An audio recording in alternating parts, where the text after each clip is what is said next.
कहानी की शुरुआत कुछ जवान लड़कों से होती है जो अपनी मोटरसाइकिल पर जंगल के रास्ते घूम रहे थे। तभी अचानक उन्हें एक पुराना ट्रक खड़ा दिखाई देता है। वे उत्सुकता में उसकी तरफ बढ़ते हैं, लेकिन उन्हें नहीं पता था कि इस खटारा गाड़ी में अमेरिका का सबसे खतरनाक मॉन्स्टर क्रीपर छिपा है। इसी बीच ल्यूक नाम का लड़का एक पत्थर उठाकर ट्रक के शीशे पर मारता है, जो टकराकर वापस उसी के सिर पर लग जाता है। दूसरी तरफ किर्क नाम का लड़का ट्रक का पिछला दरवाजा खोल देता है। अंदर देखते ही सबके होश उड़ जाते हैं। वहाँ एक सफेद बैग में इंसान की डेड बॉडी रखी थी। किर्क को एक बेहद गंदी बदबू आती है और जैसे ही वह पीछे हटता है, ट्रक का दरवाजा झटके से बंद हो जाता है। वे डरकर अपनी मोटरसाइकिल से भागने ही वाले होते हैं कि तभी ट्रक के पीछे से एक रस्सी निकलती है, जिसके छोर पर लगा नुकीला नाइफ सीधा किर्क के पैर में धंस जाता है। उसके दोस्त उसे सहारा देकर खड़ा करते हैं और इमरजेंसी हेल्प के लिए फोन निकालते हैं, लेकिन जंगल में सिग्नल नहीं था। तभी वह रस्सी किर्क को अपने आप पीछे खींचने लगती है। डरकर लाल मोटरसाइकिल वाला दोस्त भाग जाता है, लेकिन बाकी दो दोस्त किर्क के साथ डटे रहते हैं। हालांकि वे उसे बचा नहीं पाते और किर्क खींचता हुआ सीधे उसी खौफनाक ट्रक के पास चला जाता है। जैसे ही दूसरा दोस्त मदद के लिए फिर से फोन निकालता है, आसमान से एक सड़ी गली डेड बॉडी सीधे उनके सामने गिरती है। इससे पहले कि वे कुछ समझ पाते,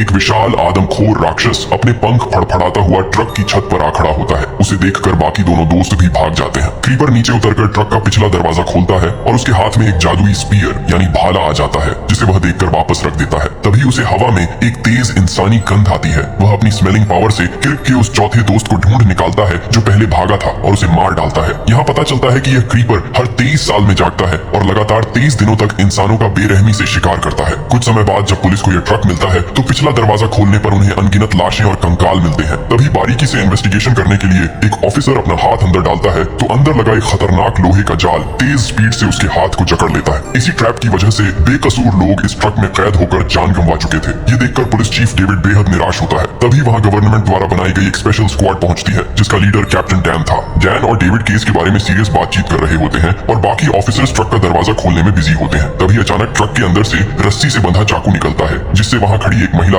ऑफिसर की जान बाल बाल बचती है। अब किसी में भी उस भूतिया ट्रक के पास जाने की हिम्मत नहीं थी। डेविड अकेले में डैन को बताता है कि इस क्रीपर ने अब तक उनकी टीम के 3 ऑफिसर्स और कई आम लोगों को मार डाला है। तभी ऑफिसर्स बताते हैं कि सीनियर ऑनर्डर्स पर क्रीपर के ट्रक को एक टो ट्रक से खींच कर ले जाया जा रहा है। डैन गुस्से में आ जाता है क्योंकि वह जानता था कि क्रीपर अपनी गाड़ी वापस लेने जरूर आएगा। वो तुरंत ऑफिसर डाना और टो ट्रक ड्राइवर फ्रैंक को अलर्ट रहने का मैसेज भेजता है, लेकिन तब तक क्रीपर अपनी बड़ी सी कुल्हाड़ी लेकर वहाँ पहुंच चुका था। वह एक ही झटके में लोहे की जंजीरें तोड़ देता है। फ्रैंक अचानक अपने ट्रक के ब्रेक लगा देता है और देखता है कि क्रीपर का ट्रक आजाद होकर पीछे चला गया है। डैन और फ्रैंक पास जाकर देखते हैं कि क्रीपर अपने ट्रक की छत पर खड़ा उन्हें घूर रहा था। तभी उन्हें पता चलता है कि यह अनोखा ट्रक बिना किसी ड्राइवर के भी अपनी मर्जी से चल सकता था। अब क्रीपर को अपनी गाड़ी वापस मिल चुकी थी, इसलिए वह उन्हें बिना नुकसान पहुंचाए एक शैतानी हंसी हंसते हुए वहां से गायब हो जाता है। डाना और फ्रैंक को लगता है कि उनकी जान बच गई, लेकिन अगले ही पल क्रीपर का ट्रक यू टर्न लेकर वापस उनकी तरफ आता है और उनके ठीक एक कदम आगे आकर रुक जाता है। आसपास क्रीपर कहीं दिखाई नहीं दे रहा था। डाना और फ्रैंक इधर उधर देखते हैं कि तभी अचानक आसमान से क्रीपर सीधे फ्रैंक के ऊपर आकर कूद पड़ता है। डाना तुरंत अपनी लोडेड गन उस पर तान देती है, लेकिन क्रीपर बड़े ठंडे तरीके से उसकी तरफ देखकर उंगली से इशारा करता है, जिससे डाना समझ जाती है कि उसकी बंदूक इस अमर राक्षस का कुछ नहीं बिगाड़ पाएगी। इसके बाद क्रीपर पलक झपकते ही फ्रैंक को जकड़ता है और उसे लेकर आसमान में उड़ जाता है। वह बेचारी लड़की चुपचाप देखने के अलावा कुछ नहीं कर पाती। इस खौफनाक रात के बीतने के बाद अगली सुबह एक कौवा उड़कर एक पुराने घर के दरवाजे पर बैठ जाता है। कौवे की आवाज सुनकर गिलन नाम की एक बूढ़ी औरत बाहर आती है और सामने लगे बड़े पेड़ की तरफ देखने लगती है। वहाँ उसे हाथ के इशारे से बुलाता हुआ एक धुंधला सा साया दिखता है। वह कोई इंसान नहीं बल्कि 23 साल पहले मरे हुए उसके बेटे केनी की भटकती हुई आत्मा थी। फ्लैशबैक में पता चलता है कि 23 साल पहले जब क्रीपर आया था, तब केनी ने उसे एक आदमी को किडनैप करते देखा था। केनी उसे बचाने बाहर निकला तो आसमान से खुद क्रीपर का एक कटा हुआ हाथ उसके सामने गिरा, जो अलग होने के बाद भी हिल रहा था। केनी उसे कपड़े में लपेट कर घर लाया और अपने सामने वाले पेड़ के नीचे मिट्टी में दफना दिया। अब पूरे 23 साल बाद वह बला फिर लौट आई थी और केनी की आत्मा जानती थी कि क्रीपर अपना हाथ लेने जरूर आएगा। केनी अपनी माँ गिलन से कहता है कि वह अपनी पोती एडिसन को लेकर तुरंत यह शहर छोड़ दे, वरना एडिसन क्रीपर का अगला शिकार बनेगी। अगले दिन एडिसन अपने घोड़े के लिए चारा लेने दुकान पर जाती है, लेकिन दुकानदार कर्ज बकाया होने के कारण चारा देने से मना कर देता है। एडिसन निराश होकर लौटने लगती है। तभी दुकानदार के बेटे के दोस्त बड़ी को उस पर तरस आता है। बड़ी काफी समय से एडिसन को पसंद करता था, इसलिए वह अपने पिता की परमिशन के बिना दुकान के गोदाम से ढेर सारा चारा ले आता है। एडिसन थोड़ी शर्मिंदा होती है, लेकिन चारा ले लेती है और वादा करती है कि वह जल्द ही सारे पैसे लौटा देगी। इसके बाद बड़ी चारे के बोरे रखने में मदद करने के लिए एडिसन के साथ अस्तबल की तरफ चल देता है। रास्ते में उन्हें एक खेत में अजीब नजारा दिखता है। कई घोड़े डरकर भाग रहे थे। बड़ी कार से बाहर आता है तो देखता है कि खेत का मालिक हाँफ रहा था और मजदूर एक बड़े लोहे के टैंक के नीचे छिपे थे। खेत का मालिक बड़ी से तुरंत पुलिस को फोन करने को कहता है। बड़ी जैसे ही कार के पास जाकर पुलिस का नंबर डायल करने लगता है, तभी अचानक खून से लथपथ एक अधमरा इंसान उनकी खिड़की पर आकर हाथ मारता है, जिससे बड़ी और एडिसन चीख पड़ते हैं। अभी वे संभल भी नहीं पाए होते कि एक बड़ा काला साया कार के ऊपर मंडराने लगता है। ये खुद क्रीपर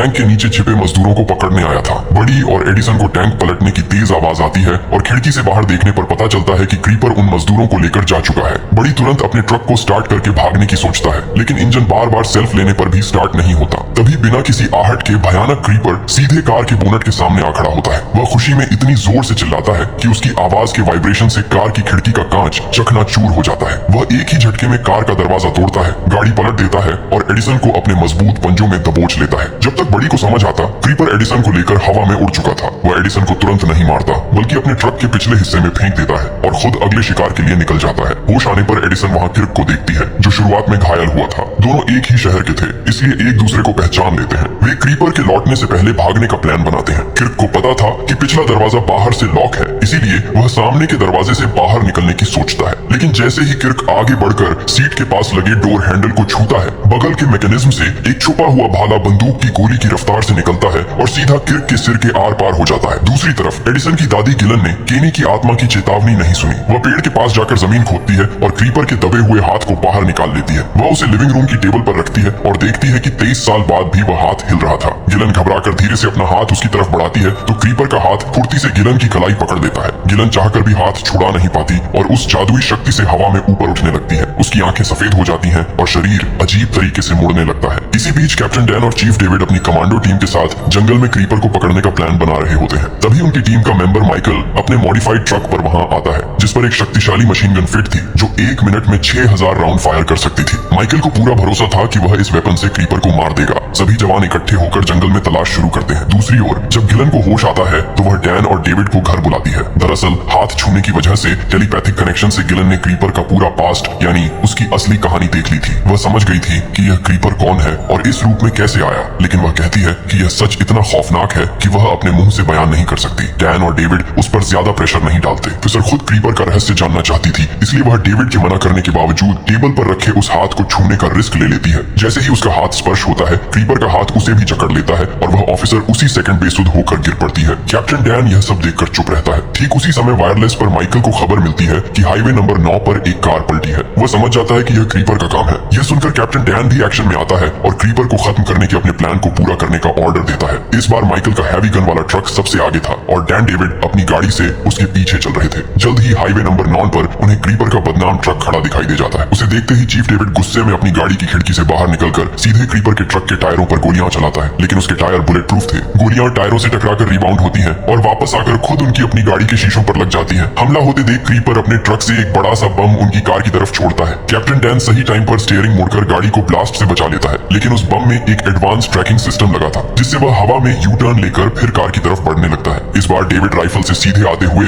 बम पर सटीक निशाना लगाता है, जिससे वह हवा में ही फट जाता है। तभी दूसरी तरफ से माइकल अपने हैवी ट्रक के साथ मोर्चे पर आता है और गन का रुख क्रीपर के ट्रक की तरफ मोड़ देता है। यह देखकर डैन डर जाता है और वायरलेस पर माइकल से चिल्लाकर कहता है कि गोली मत चलाना, क्योंकि मेटल बॉडी से गोलियां टकराकर वापस तुम्हारे पास ही आएंगी। लेकिन माइकल ने डैन की आवाज को इग्नोर कर दिया और ट्रिगर दबा दिया। फिर वही हुआ जिसका डैन को डर था। मशीन गन की गोलियां क्रीपर के ट्रक से टकराईं और दोगुनी रफ्तार से वापस आकर खुद माइकल के केबिन को छलनी कर गई, जिससे माइकल और उसके ड्राइवर की मौके पर ही मौत हो गई। इसके तुरंत बाद एक और बड़ा बम डैन और डेविड की कार की तरफ आता है। इस बार वे बच नहीं पाते और भयंकर एक्सप्लोजन के साथ उनकी कार पलटकर सड़क किनारे गिर जाती है, लेकिन एयरबैग्स की वजह से उनकी जान बच जाती है। कुछ ही सेकंड्स में क्रीपर अपने ट्रक को रिवर्स करता हुआ वहां लाता है और लगातार तेज हॉर्न बजाते हुए उन्हें कुचलने की कोशिश करता है। चीफ डेविड अपनी राइफल लेकर मलबे से बाहर आता है और अंतिम लड़ाई के लिए पोजीशन लेता है। डैन भी बाहर आता है और डेविड से कहता है कि अपने दिल के डर को काबू में रखो, क्योंकि अगर क्रीपर को तुम्हारे डर की भनक लग गई तो आज बचना नामुमकिन होगा। तभी डैन की नजर पास ही खड़े माइकल के मॉडिफाइड ट्रक पर पड़ती है, जिसका इंजन चालू था। डैन चुपके से उस ट्रक की तरफ बढ़ता है ताकि वह खुद उस मशीन गन को ऑपरेट कर सके।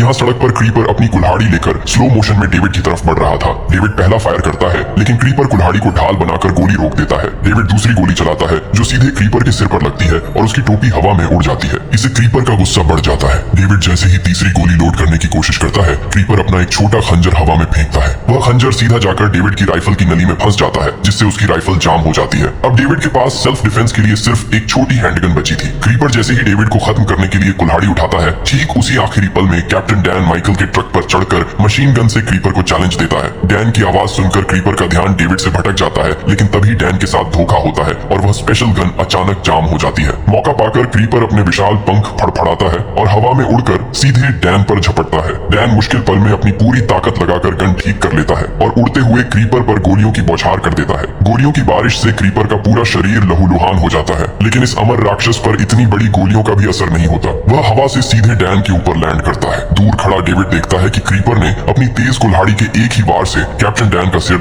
से अलग कर दिया है। डैन की मौत देखकर डेविड समझ जाता है कि यहाँ रुकना है, इसलिए वह रात के अंधेरे का फायदा उठाकर चुपचाप जंगल की तरफ भाग जाता है। उधर दूसरी तरफ एडिसन की दादी गिलन को पूरा यकीन था कि क्रीपर अब उनके घर आ रहा है। वह हिम्मत जुटाकर अपनी पुरानी बंदूक उठाती है और अंतिम लड़ाई की तैयारी करती है। तभी घर के बाहर अजीब आवाजें होती हैं। गिलन बिना देर किए सोफे पर लेट जाती है और अपने ऊपर सफेद चादर ओढ़कर ऐसे लेट हो जाती है जैसे वह मर चुकी हो। लेकिन क्रीपर बेवकूफ नहीं था। वह घर के अंदर दाखिल होकर सीधे सोफे के पास जाता है और एक ही झटके में चादर हटा देता है। वह गिलन को छोड़कर कोने में छिपी एडिसन को अपने मजबूत हाथों में दबोच लेता है। अब वह एडिसन को अपना भोजन बनाने की तैयारी कर ही रहा होता है कि तभी उसे अपने हथियारों की याद आती है। जैसे ही क्रीपर टेबल पर रखे अपने चाकू को उठाने के लिए पीछे मुड़ता है, एडिसन को अपनी जान बचाने का मौका मिल जाता है। वह जमीन पर गिरकर खड़ी होती है और पूरी ताकत से हाईवे की तरफ दौड़ने लगती है। क्रीपर अपनी एक आंख के फूट जाने के बाद भी गुस्से में एडिसन का पीछा करने आगे बढ़ता है, लेकिन वह लंगड़ा कर जमीन पर गिर पड़ता है। तब जाकर पता चलता है कि कैप्टन डैन ने जो मशीन गन चलाई थी, उसकी गोलियों से क्रीपर का एक पंख पूरी तरह कट चुका था, जिससे वह अब उड़ने के काबिल नहीं रहा था। लेकिन वह हार मानने वाला नहीं था।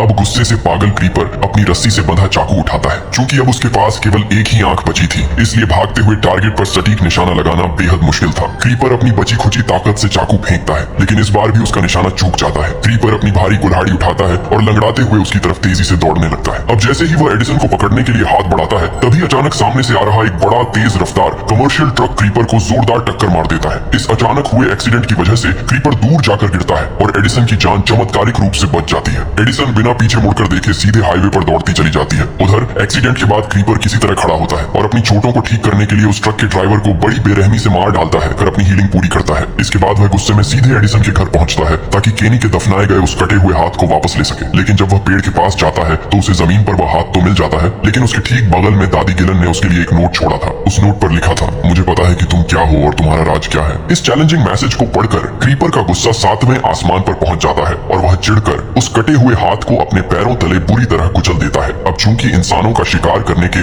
उसके 23 दिनों की समय सीमा पूरी तरह खत्म होने वाली थी और बहुत जल्द उसे वापस अगले 23 सालों के लिए एक गहरी लंबी नींद में जाना था, इसलिए वह भारी मन से एडिसन का पीछा छोड़ने का फैसला करता है और अपना ध्यान किसी बड़े टारगेट पर सेट करके वहां से हमेशा के लिए चला जाता है। दूसरी तरफ एडिसन जो मौत के मुंह से बचकर निकली थी, वह बदहवास भागते हुए आखिरकार अपने बड़ी और दादी गिलन को ढूंढ निकालती है। बड़ी और एडिसन एक दूसरे को सुरक्षित देखकर भावुक हो जाते हैं और गले लगाकर अपने सच्चे प्यार का इजहार करते हैं। तो दोस्तों, अगर आपको ये वीडियो और कहानी पसंद आई हो तो वीडियो को लाइक एंड चैनल को सब्सक्राइब जरूर करना। बाकी मैं मिलूंगा आपसे किसी नए दिन एक नई कहानी के साथ।